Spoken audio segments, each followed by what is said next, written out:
बाढ़ ने भारी तबाही मचाई। वहीं तीसरी तरफ नर्मदा जी और उनकी सहायक नदियों में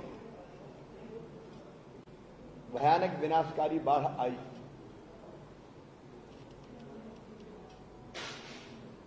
इस पूरे क्षेत्र में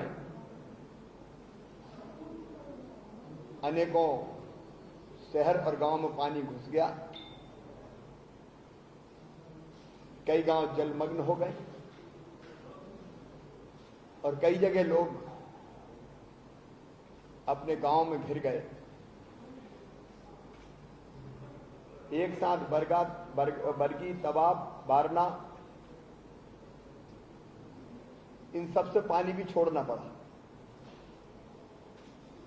क्योंकि डैम्स ओवरफ्लो हो रहे थे और उसके कारण होशंगाबाद में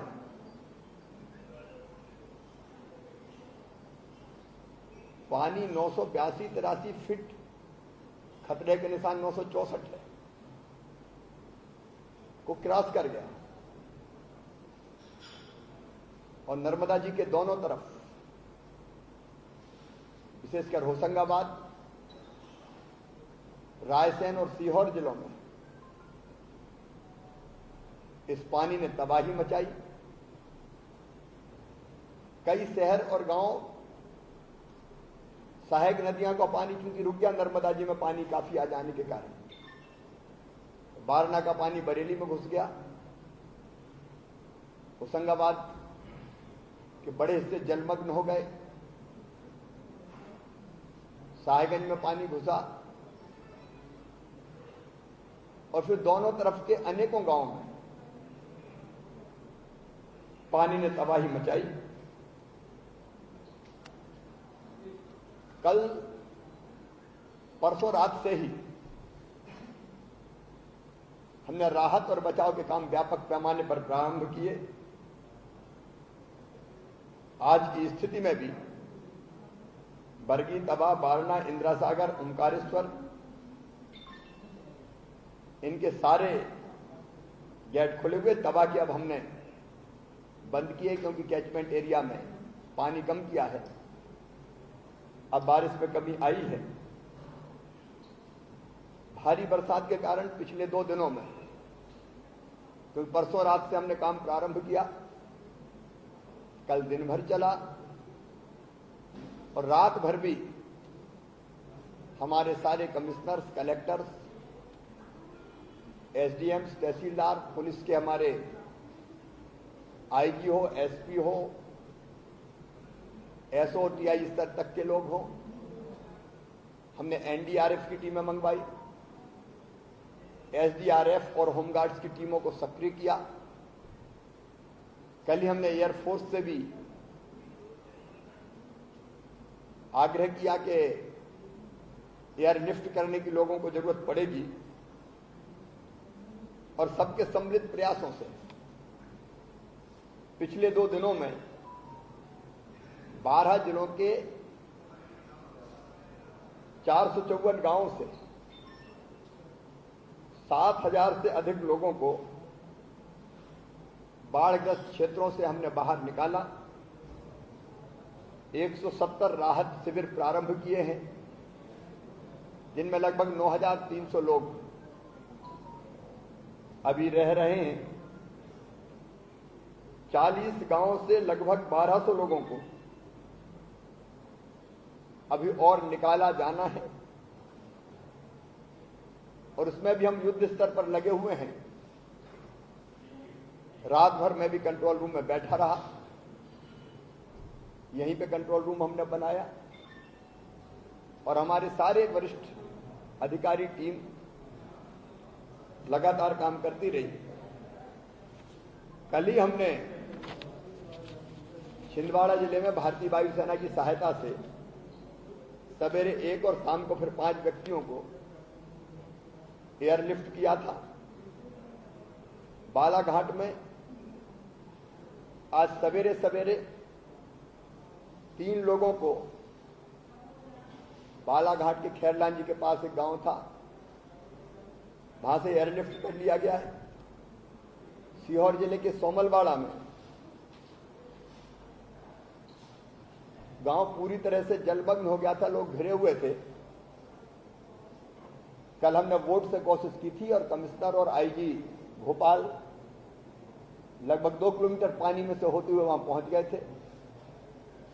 कुछ लोगों को नाव से निकाल पाए, लेकिन चूंकि रात हो रही थी और महिलाएं बच्चे थे तो बड़ी रिस्क नहीं ली जा सकती थी। लेकिन आज सवेरे से सोमनवाड़ा से 62 लोगों को एयरलिफ्ट करके सेना के हेलीकॉप्टर से साहेबगंज पहुंचा दिया गया है और बाकी अब थोड़े लोग बचे, उनको भी निकालने का काम जारी है। रायसेन जिले के भौंती से, जो चारों तरफ से घिरा हुआ है, एयरलिफ्ट का काम चल रहा है। मेरी जानकारी तक 10 लोग निकाले जा चुके थे, बाकी को निकाल रहे थे। उसके बाद तरी नाम का एक गांव है, वहां से भी हम लोगों को एयरलिफ्ट करेंगे। सुरानिया जैसे गांव में भी जरूरत पड़ी और होशंगाबाद के हमारे 2-3 गांव और हैं जहां एयरलिफ्ट करने की जरूरत पड़ सकती है। वहां से भी हम लोगों को एयरलिफ्ट करेंगे। बमोरी में भी एयरलिफ्ट करने की लोगों को जरूरत पड़ सकती है, तो वहां से भी एयरलिफ्ट करने की हम व्यवस्था कर रहे हैं। इस दौरान हमने जो युद्ध स्तर पर काम प्रारंभ किए, उसमें मुझे होशंगाबाद के धानावर से अभी हमको लोगों को एयरलिफ्ट करना है।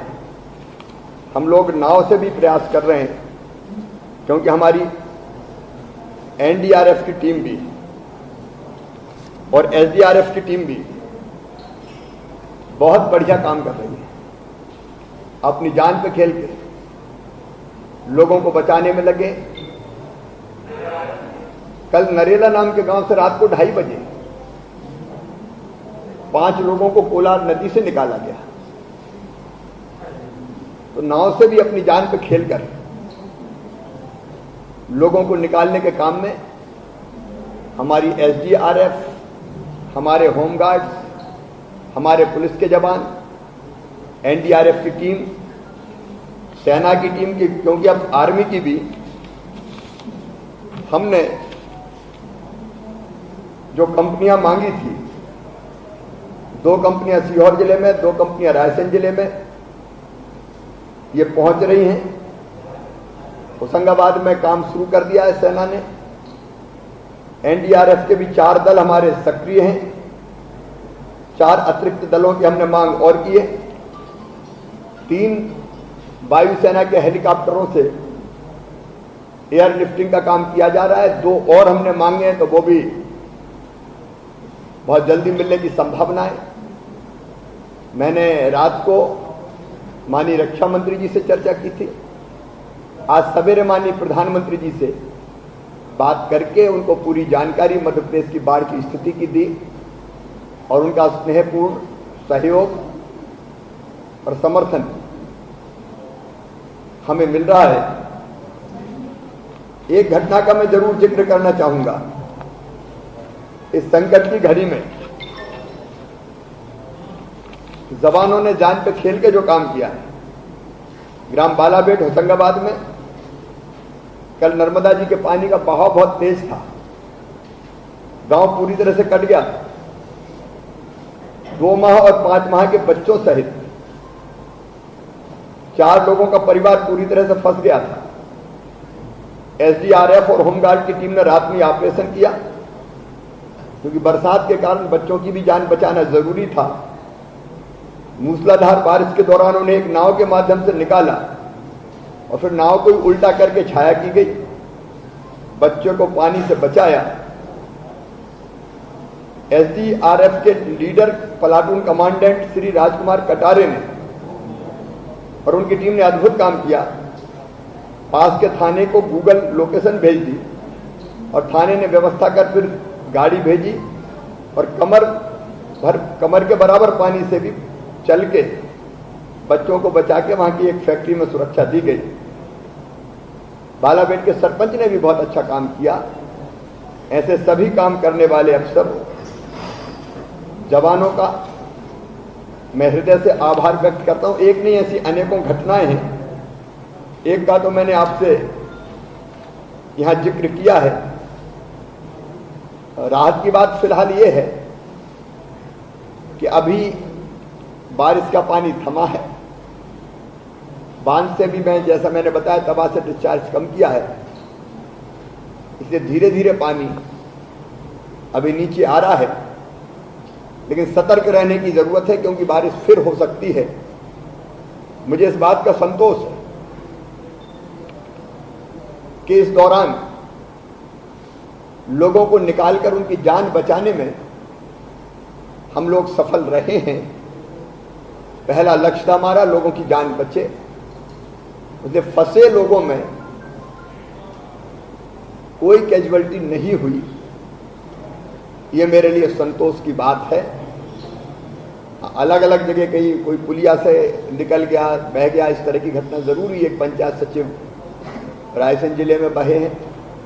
कच्चे मकान गिरने के कारण उस जगह दुर्भाग्यपूर्ण घटना हुई है, वो भी बहुत कम मात्रा में है।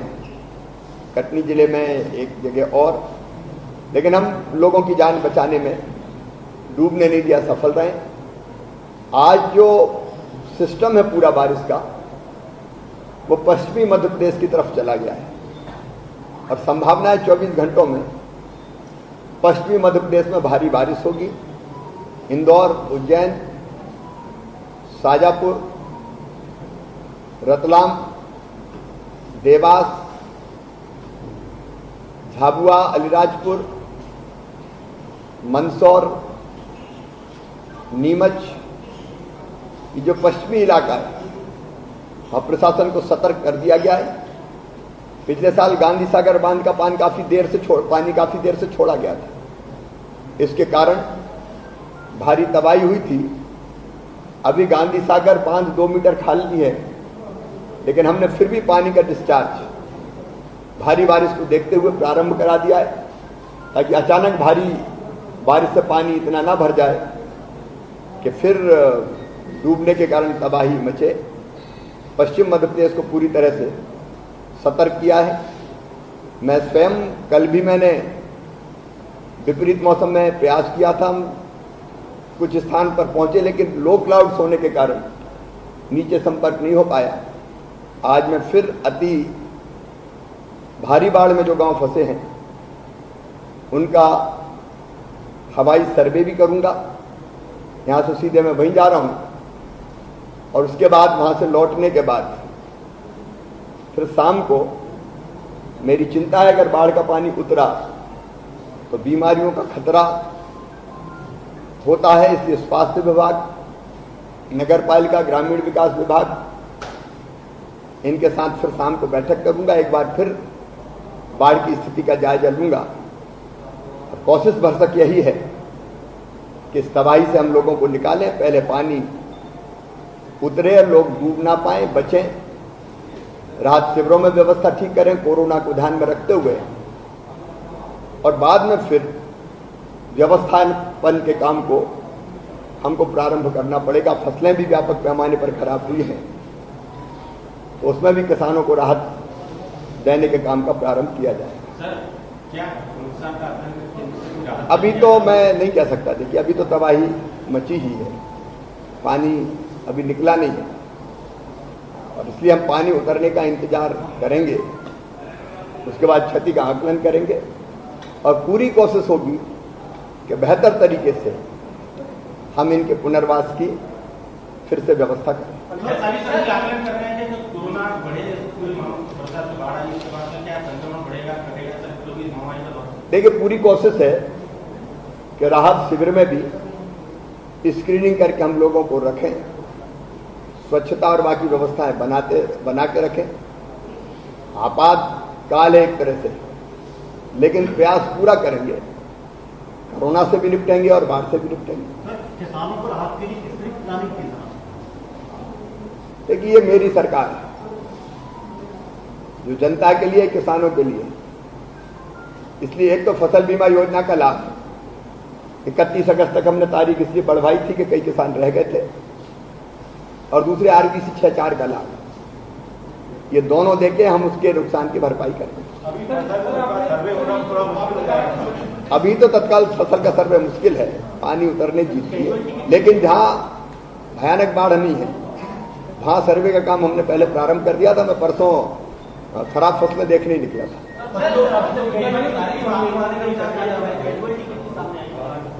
अभी 8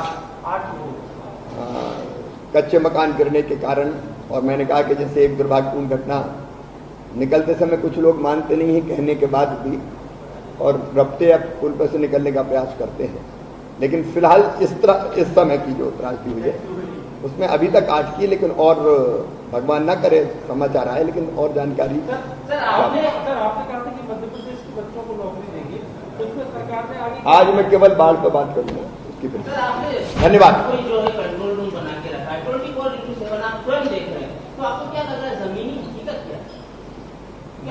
मैं यही बता रहा हूं कि भयानक कम संकट था, लेकिन संतोष की बात यह है कि सबके प्रयासों से हमने जान की क्षति नहीं होने दी, नुकसान नहीं होने दिया। अब माल का देखेंगे, फिर भरपाई करने का प्रयास करेंगे। बहुत बहुत धन्यवाद।